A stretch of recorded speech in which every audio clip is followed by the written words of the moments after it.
बंगाल की राजनीति में अगर कोई नेता लगातार सत्ता के भीतर रहते हुए भी बागी कहलाता रहा है तो उसका नाम है हुमायूं कबीर।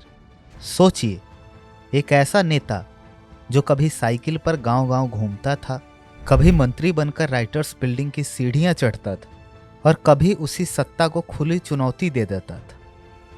उसे पार्टी से निकाला जाता है, फिर वही पार्टी उसे वापस बुलाती है। जो कभी कांग्रेस का सिपाही रहा, कभी ममता बनर्जी का भरोसेमंद चेहरा, कभी बीजेपी का उम्मीदवार और आज खुद को सिस्टम के खिलाफ खड़ा बताता है। और फिर आती है 6 दिसंबर की तारीख।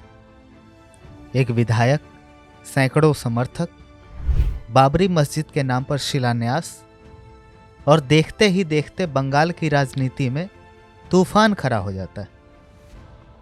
ममता बनर्जी की पार्टी से निकाले जाने के बाद वह मुख्यमंत्री पर सीधे आरोप लगाते हैं और नई पार्टी का ऐलान कर 2026 के विधानसभा चुनाव में जंग का बिगुल फूंक देते हैं।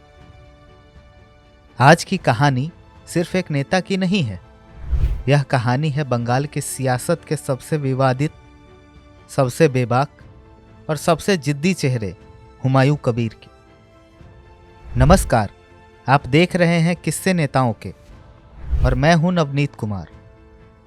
मुर्शिदाबाद के बेलडांगा ब्लॉक का नारकेलबारी गांव, यहीं एक साधारण मुस्लिम परिवार में जन्म लेते हैं हुमायूं कबीर।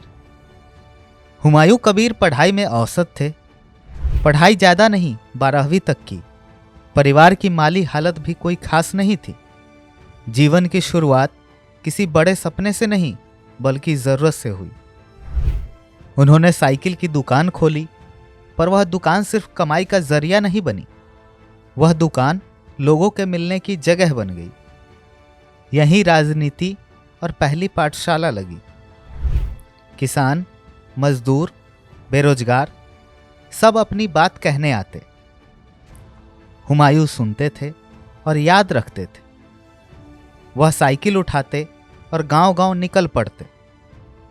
किसी के खेत का मसला, किसी की सड़क की शिकायत, कहीं बिजली तो कहीं पानी। धीरे धीरे लोग उन्हें जानने लगे। यही उनकी असली राजनीतिक ट्रेनिंग थी। जब गांव की गलियों में उनका नाम चलने लगा तो कांग्रेस ने उन्हें पास बुलाया। हुमायूं कबीर संगठन में काम करने लगे।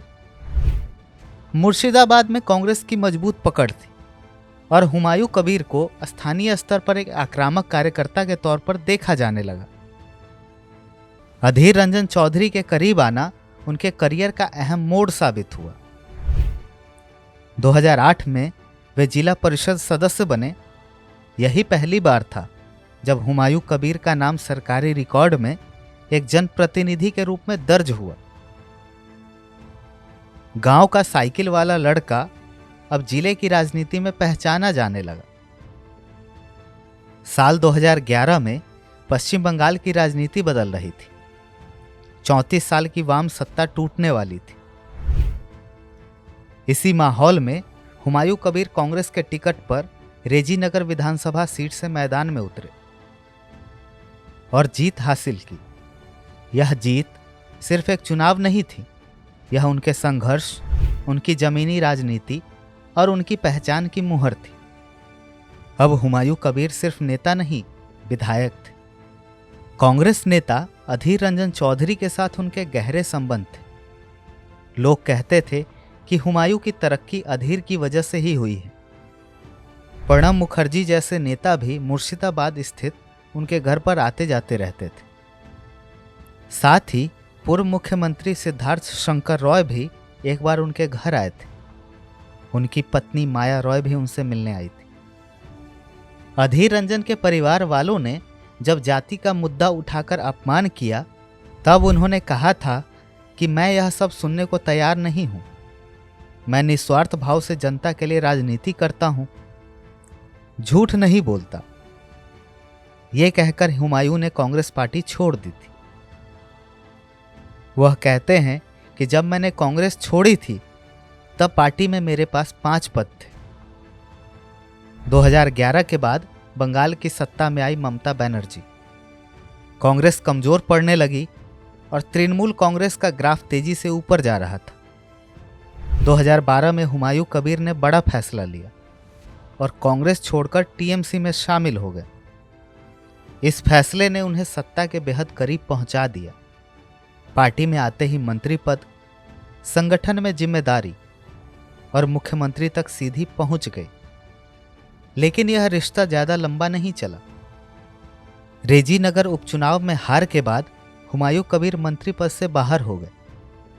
यहीं से उनके तेवर बदलने लगे। वे खुलकर बोलने लगे, पार्टी लाइन से अलग बयान देने लगे। 2015 आते आते उन्होंने ममता बनर्जी पर सीधा आरोप लगा दिया कि वह अपने भतीजे को राजा बनाना चाहती। यह टीएमसी के लिए असहनीय था। नतीजा ये हुआ कि हुमायूं कबीर को 6 साल के लिए पार्टी से बाहर कर दिया गया। पार्टी से बाहर होने के बाद हुमायूं कबीर का सबसे कठिन दौर शुरू हुआ।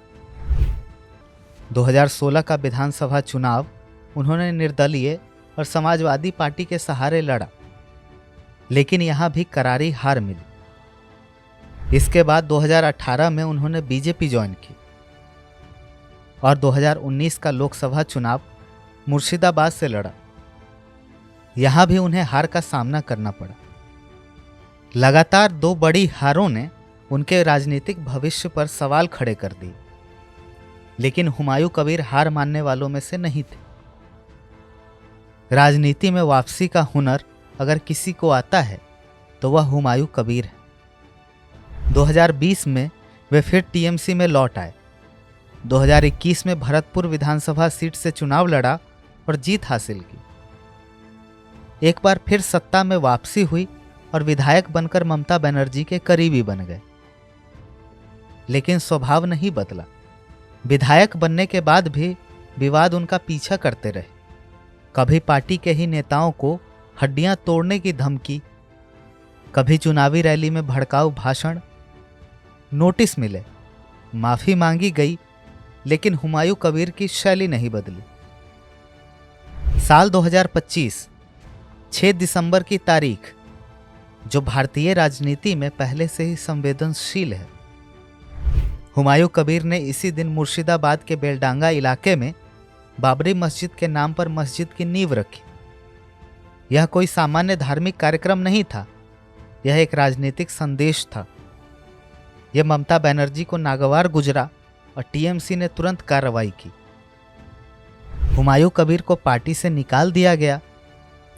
पार्टी से निकाले जाने के बाद हुमायूं कबीर और आक्रामक हो गए। उन्होंने ममता बनर्जी पर आरएसएस के लिए काम करने तक के आरोप लगाए। मंदिरों के लिए सरकारी फंड और मस्जिद पर विरोध, इस दोहरे मापदंड को उन्होंने खुलकर चुनौती दी। इसके बाद आया अगला धमाका। नई पार्टी का ऐलान हुआ। एआईएमआईएम के साथ गठबंधन की बात हुई। 135 सीटों पर चुनाव लड़ने का दावा किया। उन्होंने यह तक कह दिया कि 2026 के बाद ममता बनर्जी मुख्यमंत्री नहीं होंगी। यह बगावत थी, पूरी तरह खुली। हुमायूं कबीर की कहानी यहां खत्म नहीं होती। यह कहानी अभी नए मोड़ पर खड़ी है। कांग्रेस से टीएमसी, टीएमसी से बीजेपी, बीजेपी से फिर टीएमसी और अब खुद की राह। यह सफर बताता है कि हुमायूं कबीर किसी पार्टी के नेता नहीं, अपनी राजनीति के नेता हैं। नारकेल बारी का वह साइकिल वाला लड़का अब भी चल रहा है, इस बार अकेला, लेकिन जिद के साथ। और शायद यही हुमायूं कबीर की सबसे बड़ी पहचान। अब सवाल यही है कि क्या उनकी बगावत बंगाल की राजनीति को हिला पाएगी, या यह भी हुमायूं कबीर की जिंदगी का एक और विवादित अध्याय बनकर रह जाएगा। इसका जवाब 2026 देगा। तो ये थी हुमायूं कबीर की कहानी। ऐसे और किस्सों के लिए जुड़े रहिए स्टेट मेयर के साथ।